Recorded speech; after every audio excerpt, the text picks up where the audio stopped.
StefaniesRockShow.com. We've got two amazing guests right now with Candlelight Red. Thank you guys very much for stopping by the show. Thanks for having us. You guys rock. So I just got to see them perform for my first time. I'm totally freaking stoked in Sacramento.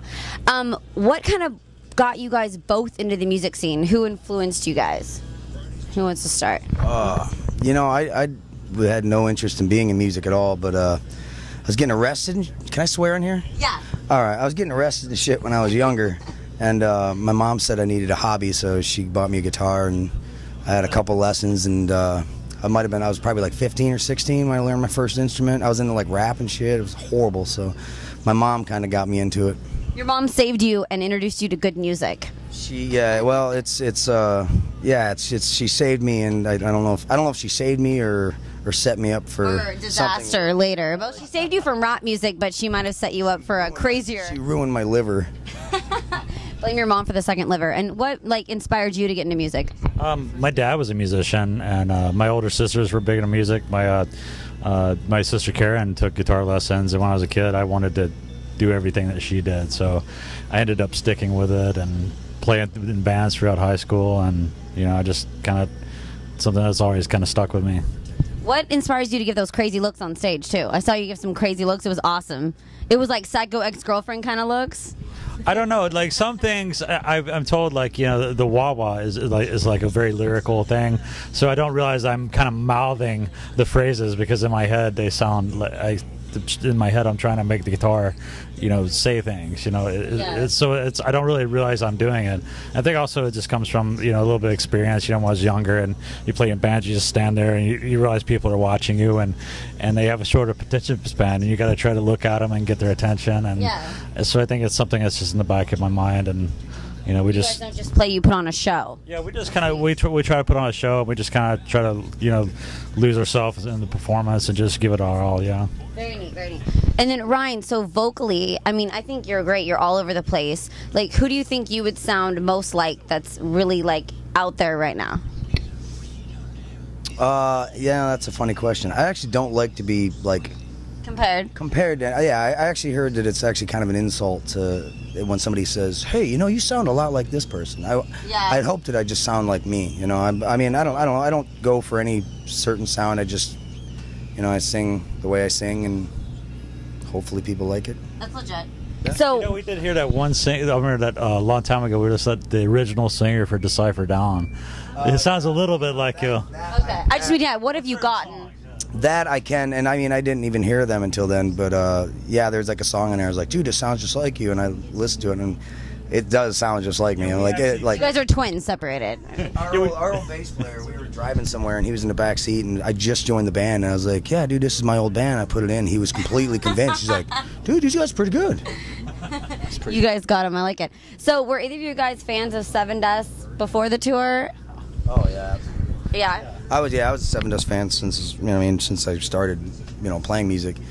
And we got to tour with them before this, actually. We did like a little Midwestern Southern tour with them, like a year or two ago. And then we got the Upward Festival with Shinedown and Godsmack and all them, and we've been touring our first record for a while. So our record company says, you guys need fresh material when you do this tour. You need a new single. We need new music. So they wanted us to come up with a new single in like a week. So we're scrambling around trying to find a studio, trying to find a producer, we have to come up with all this stuff. And the first person that popped in our mind was Morgan Rose. So we're like, well, let's give him a call. He liked the band, and he was like, yeah, he's stoked to do it. So he produced our last EP for us and just produced our new record. And it turned out great. That's awesome. So is that kind of how the tour came about? Sort of. He's kind of like the general, whip us into shape kind of guy. Yeah. He's like, you will write this single and go on tour with us. Yes. Yeah. Was it hard with the limited amount of mobility on the stage just now? Like, do you have to tone down the show, or do you just kind of work with that? A little bit. I mean, if you're that tight on stage, you definitely don't want to go like 100%. Yeah. Because sometimes I've seen bands go 100% and hit the ground. So I mean, there is a certain level of caution you got to put on when you're on a stage that tight. But I don't know. Last night was good. Last night we had. I mean, every venue's different. So sometimes you get room, sometimes you don't. Sacramento's tiny. You just have to be aware of your surroundings, and sometimes it just makes you work that much harder because you're faced with a challenge. So it's like, hey, just turn it up another notch. So do you guys have like a strangest fan story? Anything that's kind of creepy? It could be male or female. We meet all kinds of people on the Anyone road. come on the bus and like throw their underwear or do something wild? I can't tell you about that. Okay, you don't have to name names. No, We don't need their Facebook link. there is actually some people we met that came on the bus. There were some fans and stuff, and we got pictures with them and signed some stuff. And we actually wrote a song on our new EP, or our last EP, about it, and it's called Cutter. And she like cut her body up, and like just the fact that somebody could be like so like, you know, moved by something that they need to cut themselves, and you know. That's great. So, So was it your music that inspired her and she wanted to feel it? Yeah, I did. I got a little ghetto on here. I tried to get Jay-Z, you know, enter me. So did she say you guys moved her so much? She didn't like cut herself because of us or anything. It's just something that I noticed on, you know, and it was just like kind of, you know, when we're writing. Freaky. I like it. Yeah, we were in the studio and we did like 4 songs in 5 days on that EP. We written and recorded, so I mean, it was just like first thing that comes to mind. What am I going to write about? And I'm like, oh yeah, there's that. This cutter chick. If she cuts herself, she's probably into anal. I'm just taking a big guess.